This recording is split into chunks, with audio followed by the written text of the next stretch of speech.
شفاعت واجب کر دینے والی دعا۔ رسول اللہ صلی اللہ علیہ وسلم نے فرمایا، جس شخص نے اذان سن کر یہ کلمات کہے اس کے لیے قیامت کے دن میری شفاعت واجب ہو گئی۔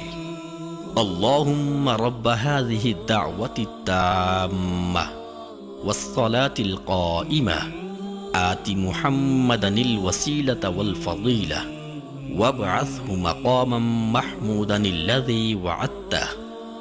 اے اللہ، اے اس مکمل دعوت اور قائم ہونے والی نماز کے رب، محمد صلی اللہ علیہ وسلم کو مقام وسیلہ اور فضیلت عطا فرما اور انہیں اس مقام محمود پر فائز فرما جس کا تو نے ان سے وعدہ فرما رکھا ہے۔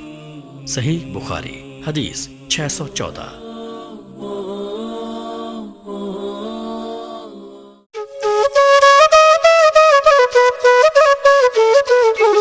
Thank you.